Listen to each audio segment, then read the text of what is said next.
Hey guys, so welcome back to another episode of a new series, and we're doing reacts. I don't have a name for it yet, but yeah, we'll be reacting to Distraction Makers again. And yeah, these guys are pretty funny. I've been listening to them for a while. And yeah, let's see what they think about this new topic, hidden test of skill in Magic the Gathering. Let's see what they got. It's time to talk about the exciting world of information management. That's right. Basically, we're just going to be talking about the different types of information that you end up seeing in games and the range of them and the different effects that they have depending on what range of information that you, as the designer, deliver to your players. Before we start talking about information management, please, if you like our videos, give us a little like and subscribe or a comment down below. Also, if you're interested in game design, you can join our Discord. You can find a link down in the description below. And before we keep going, today's video is brought to you by My Game. It's coming to Kickstarter soon. It's Bullets and Teeth and Aliens. It's a cooperative card game for 2 to 5 players where you're blasting space bugs. If that sounds cool to you, you can find the link in the description below. And back to the video. The sort of 3 distinct types of information that end up emerging in games in general are known information, unknown information, and partial information. There's no games, we'll get into it, but there's no games that's usually like any one of these things. And yeah, they have different levels and range of information available to the player. Right. So known just means that you can see all of the information almost in its entirety. There's almost always some part of unknown information in terms of like your opponent is a piece of unknown information because you don't know what they're going to do. But chess is an example of a game that is almost all known information except for your opponent. Unknown information is cards in hand that are obscured, cards in a deck. You don't know what the roll of a dice is going to be, things like that. Partial information, the best example in Magic is just that there's untapped mana and your opponent has cards in hand, so you can go, oh, they might be able to play something. It's that you don't know the exact answer or you know some of the answer. Basically, partial information, it has to be like things that is generally unknown but is scoped in possibility space, right? You have a certain understanding. Partial information could also be like, oh, they're playing this amount of colors, that means they could have this in hand, you know. If they're not playing blue, I don't have to worry about counter spells, you know. They don't have white or black, they won't have any sorts of board wipes, you know, something like that. Like maybe they got Swords of Plowshares, oh, never mind, they don't have white in it, you know, that kind of situation. Like you're metagaming, and same thing happens in other games like Yu-Gi-Oh.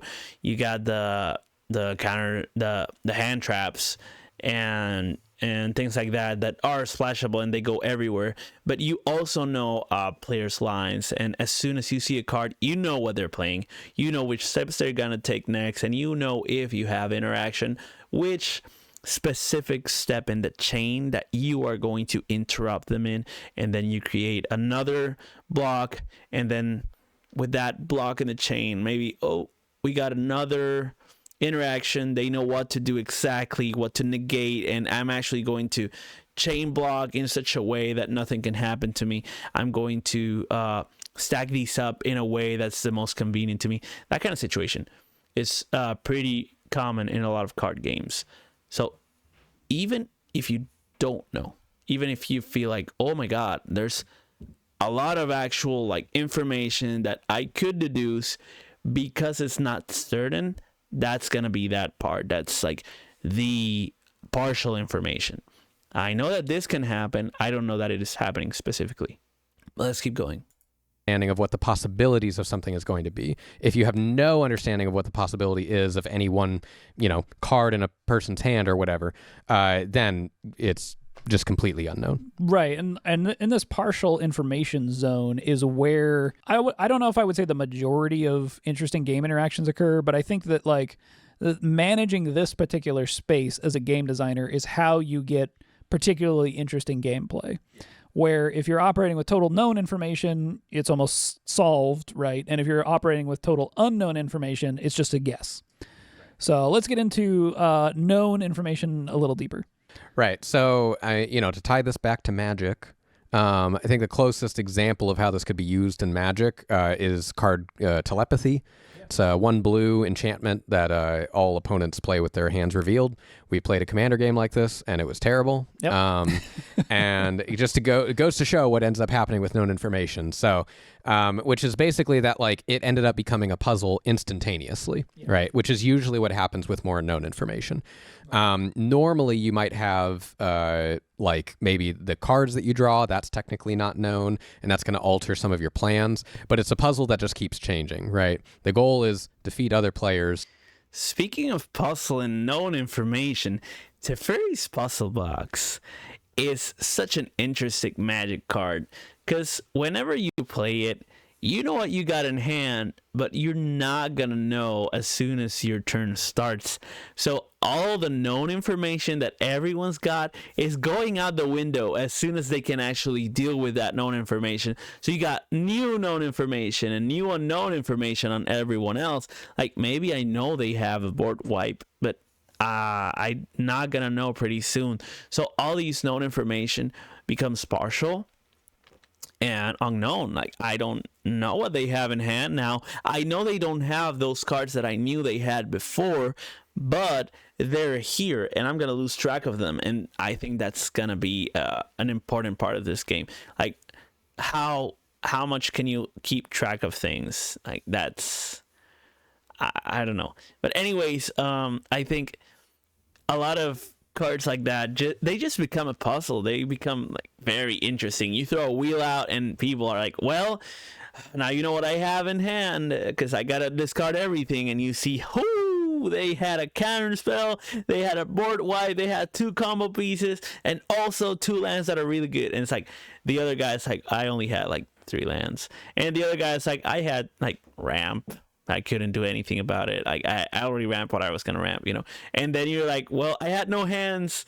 I had no hand, you know, so I just draw 7. Haha, you know, perfect timing. So, but you got a lot of known information or unknown now because you just gave all of them 7. So you're happy they lost things. So in the grand calculus of what could they be running, this partial information, now that you wield, it's like they don't have this. They have a whole nother set of things. Even more unknown information just came in.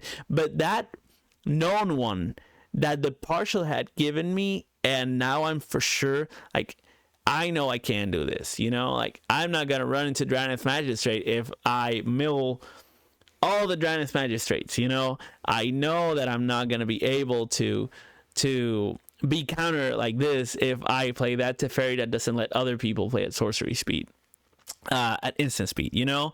I know that, and now there's a lot of unknown information that suddenly is irrelevant. I don't know what they have in hand, but I know it can't hurt me. That kind of thing. I think that's really important in Magic. Let's keep it going, see, because that's a very good point.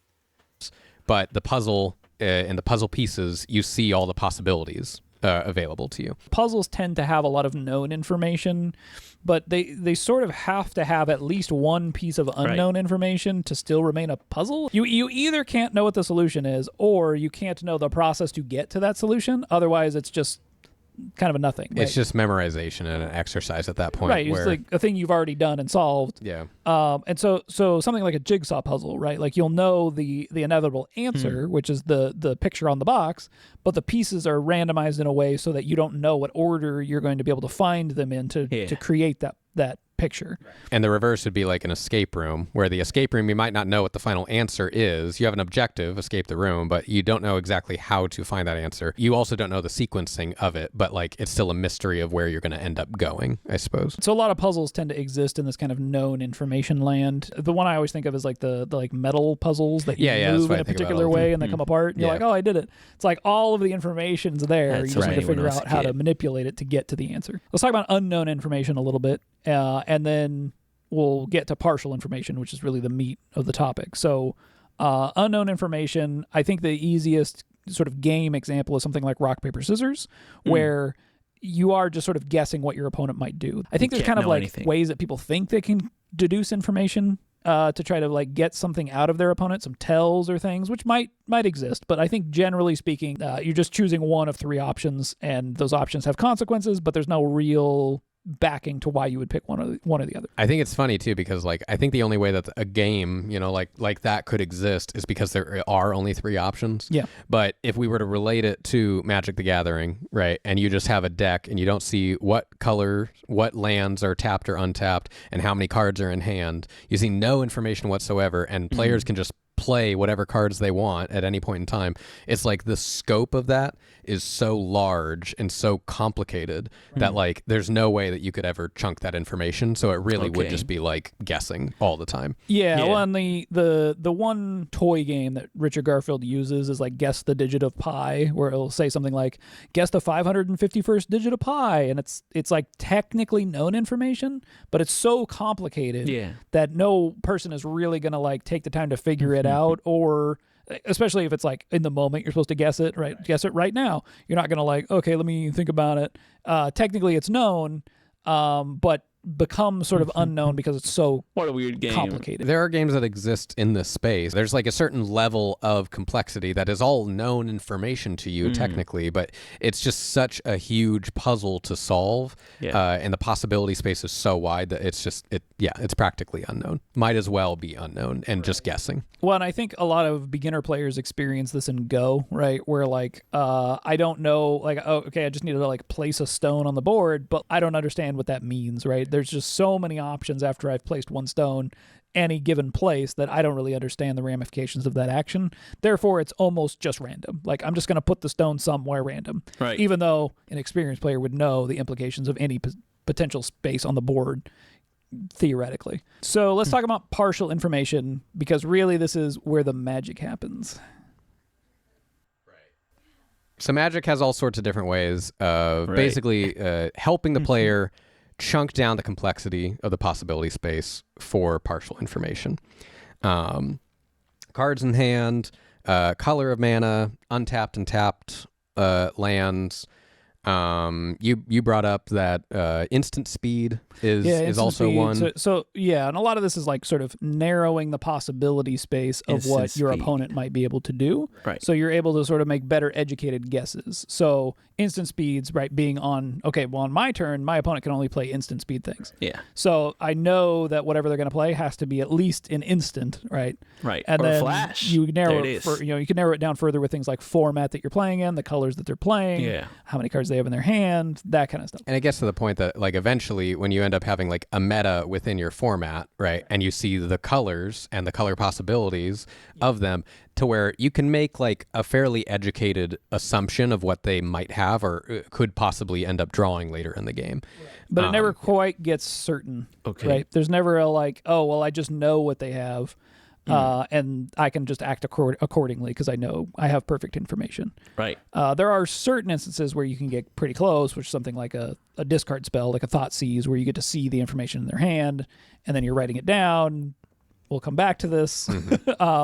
But yeah, in general, that's sort of like the way that you're operating within the game is deducing the information about what your opponent might be able to do by narrowing the possibility space based on these little bits of information that leak out from your opponent as they're playing the game. Why do we think that partial information is so important to games? We see it mostly in turn-based games. There's like other more physical-based games that don't really have this, right? It's kind of viewed as like a pure skill. But to me, I feel like it's almost necessary when you have a certain level of variance or randomness in your game, right? Because if you have too much randomness or variance, you need some way to be able to help hone players in and limit the scope so that they're not just blindsided by what's coming. So if we're talking about real-time games, right, you don't necessarily need the sort of partial information because the possibility space ends up getting narrowed based on time, right? Yeah. So if you're in a situation, you only have so much time to figure out what to do, and then you have to do something. Something like a first-person shooter, like, oh, I can see everything that I can see. I know they're there. What am I going to do about it, right? So the sort of decision point almost gets moved. But we're talking about in a tabletop environment where you are things are turn-based, and you might have like a turn timer in a very competitive situation, but in a casual whatever situation, you're not going to have that. So you need some way to make it so that you can't just do the math and figure out exactly what you should be doing. Basically make a solvable game. So the way that you retain some of that unknown, right? You don't have the time limit to force decisions to be made quickly. So you must make it so that a complete decision cannot be made. So we end up with, okay, we're going to have some form of partial unknown information so that players have to develop heuristics in order to understand how to act accordingly in any given situation. So the skill that's being tested in that instance is how good am I at making decisions with partial information, right? Instead of memorizing what I'm supposed to do in one given situation. And I think it can be tough to design for something like this, to account for this, right? Because it's tough when like everything is just, it ends up being this sort of exercise of probability, which is how you fall back on heuristics in a way. But like if it ends up being that the game skews in any sort of a probabilistic like choice, right? Where you end up deciding like, well, actually, 70% of the time, 80% of the time, this is what my opponent's going to have in this situation. So this is the card I should play every single time, right? And that can sort of become the solved thing.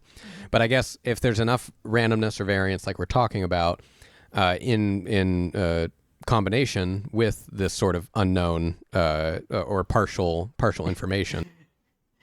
Man, it's just what I was saying about how, you can forget things. And it's crazy. Like, you can narrow down things, but eventually they show you a card, then they don't have to show it anymore after a while in some games. But I always remember every time I have to do like Vampiric Tutor and put something on top of the deck, and then I draw it, I'm like, oh, I forgot that I tutored. I tutored a while ago, and I completely lost track of it. Or I have my hand, and I pass turn because it's like mid-game, and whenever I have my hand here, I'm like, oh, like, well, I can't do much right now, so I'm just going to set my hand on the table, and then whenever it's getting close to my turn, I'll pick up my hand, and I'm like, oh, I could do this. Like, I forgot my hand. No one else knows it. It's like, even like this partial information, it's not partial. This is like the known, but it becomes known over time. So memorization is such an important skill. So that's definitely a thing, to know what's on top of your deck. And sometimes some decks are very annoying, like Oracle of Moldiah or Elsha, and you just there looking at the top of the deck, and you look at it, and okay, let me put it back. Yeah, I know what it is. And then you look at it again. What was it? What? And next turn, it's like, oh, yeah, I saw it the whole time. What am I, like, drawing, like, with excitement for to see what I got this turn, And that's something that, that mysterious, just forgotten information. It just turns from known to partial and therefore unknown. Very interesting. Then it makes it so that you can't just fall back on that like 70-80% chance. Okay, right? So let's talk about the big no-no of information management. There's a secret fourth kind. There's a secret, horrible fourth kind. I'm talking about memorized information. Yeah, so memorized information basically means that information becomes known and then becomes unknown again. And this would be something like, I reveal a card from my hand and then I put it back in my hand. Or I play a card face down as mana that I have to reveal first, Lorcana. It's funny. We talked about it, I think, in our Lorcana video that that's why they didn't give can't write stuff down. Yeah, literally it makes it so they made it so you cannot write things down in a tournament, which is actually forcing the skill of memorization even more. Yeah, terrible. Yeah. Absolutely. But terrible. This is why in like Magic tournaments, a lot of players they'll have notepads with pencils. You'll jot down information that had become known that then becomes unknown. Right, and it's because the reason why is because memorized information, like I guess it's kind of weird because it's like you can view it as like a mental skill, but it's kind of a physical skill. It's something that you could naturally be really good at. Some people are going to be worse at. It's probably something you can improve at, but generally it's a skill that is built outside of the game system. So if the game is specifically trying to test the skill of memorization, like a memory game or something, or some sort of a card counting game or whatever, then that's worthwhile. That's the game system built for that. But if the game's not built for that, right, then offering players some sort of an opportunity for them to just alleviate that burden I think is probably best. And that's what Magic does, is they're telling players, like, at least at a high level, like, it's cool. You don't have to try and, memorize all of these different cards that you've now seen. Like, you could just write it down and check back to it. Information management is part of every game, right? Whether it's a almost entirely known information game or not, understanding the level of information management that your game wants is important. The more known information that's in the game, the more competitive it will probably be, right. The more solvable it will probably be. So moving in the opposite direction, if you have almost no known information, like rock paper scissors, players are effectively just taking a guess. Yeah, expect more variance to be at the whim of randomness, because the possibility space is wider, so you don't have as much of an opportunity to make as much of an educated guess. Right. And I think, like, there's not one right answer necessarily. No, it depends on the audience that you're trying to attract for your game. In general, information that becomes known and then unknown is bad. Commander will never be the same. Usually where the magic happens is somewhere with the partial information of understanding, like building some kind of system to give players a way to make an educated guess about what their opponent might be doing. Right. Yeah, for sure. I don't know about where the magic happens, but I find it, it's like they were talking about, like, the puzzle, it's gotta at least miss one piece of information, because if you got redundant parts, it doesn't matter. You're gonna start to obviate them out. Other times you could just make up a new problem, like, but what if I want to do it this way? That happens a lot. Or some people are like, I want to actually build my deck around this constraint or this gimmick, and because I have it on this gimmick, then it's like, this completely warps the game. And there's like an intriguing aspect, like, how long can I last? Like maybe with this Fringe deck playing against CDH, or how much do I pop stomp with my homebrewed, completely from scratch deck against precons? Or what if I only ran this kind of creature? What if I only ran creatures? What if I only ran non-creatures? What if I had no lands? What if I only played lands? Like, there's all these kind of puzzles that we make for ourselves, and that makes the game fun. There's people that go like weirdness tribal, like, I don't know, I always remember Ladies Looking Left is one that's very popular because Command Zone said it once, like, ladies looking left. Okay, ladies looking left. Okay, that's a gimmick. Okay, so it's got to be a lady. She's got to be looking, and it's got to be to the left. Cool. Is there some intrinsic skill that you need to do ladies looking left and play it? No. Is it something that's, like, really funny? Not really. Is it something that's, like, the funnest thing you can do in the game? Does it let you win as soon as you get a lady or two ladies or 10 ladies, right? Or what if you get one looking right? The game over, right? So it's just like an internal satisfaction. And I think that extra part of the puzzle also, it's abundance to that satisfaction. As soon as you feel like you're fixing something, completing something, solving something, growing something, you're getting somewhere. That's what these games are emulating throughout different rules, and that's what they express. And then you feel like you got to express it, and you made like a naturally appealing thing that is just growing, and you put a bit of effort to it, and now you can feel proud about it. And this is what I wanted to do. I'm playing the way I wanted to play. Oh my God, amazing, right? Or you can just cheat and do whatever, or you can just never play, right? But people still sit down and play, and they're not going to cheat, because then it defeats the purpose of getting that win, getting that feeling. So definitely the hidden test and the information, it's definitely like what gives it fun. And it could be what makes it competitive. It could be like challenging. A lot of people go for no hit runs, or for like the fastest ever. Like, you don't have to play Mario by speed running, but some people get that extra hard mode in video games, like play with just one hand, or play but you have a flute, and every time someone sends you money, you get electrocuted, and if you have the flute, you get electrocuted again, and if you whistle, that kind of thing is okay. Weird stuff, or like chat, but every time like they give me something, it spams like, oh my god, like a jump scare kind of situation, that kind of thing, or my vision becomes blurry on the screen, that kind of thing. People add gimmicks and gimmicks and gimmicks, and I do too. Don't get me wrong, I'm not really criticizing. It's more the fact that there definitely is many ways to make a puzzle and to make it challenging, and the challenge is fun. If games were super easy, no one would play them.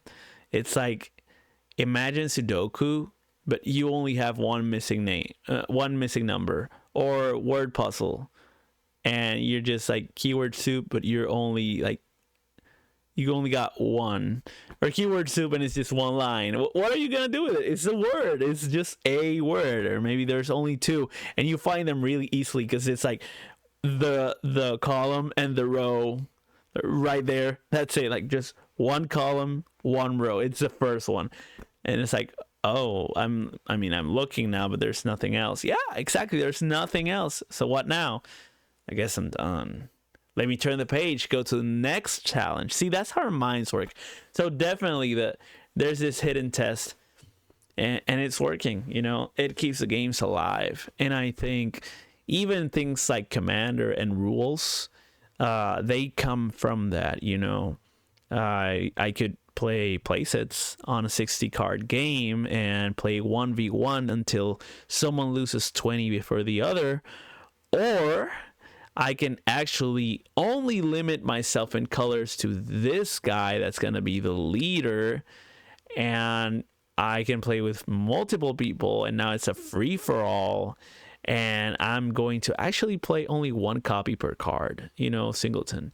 And let me make it even more difficult, because there's only one copy per card. We might need more of a selection, so let's make it 100.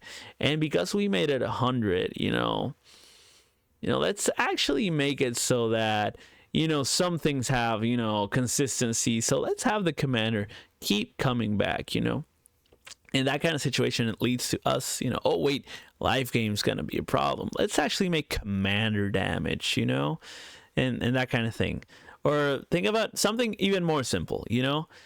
We could have points. How many points are there going to be? Well, in Yu-Gi-Oh, you got 8,000, and your biggest creature's like 3,000, right? So, like maybe there's 4,500.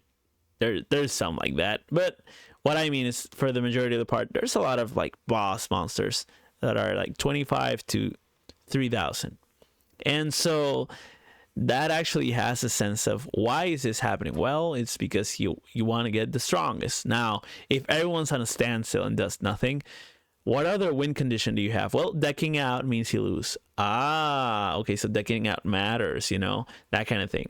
Same with Pokemon, same with like all these games. They have multiple win conditions, and it's exactly because of that. The more rules you have that you play around, the better off it is, the funner it is. You don't want to create this standstill position where doing nothing is the best situation. That's gonna make it boring. So anyways, let me know what you guys think about that. Do you think they got this hidden test of skill good? Because memory is pretty significant. I'm telling you, the amount of times I've forgotten whatever the hell I tutored. Oh my god, wait, what does my hand look like? Oh, I can play this. Let me order them, because I might forget again. So yeah, let me know about that in the comments. So like, share, subscribe, and follow for more. Okay, I'll see you on the next one. Peace out.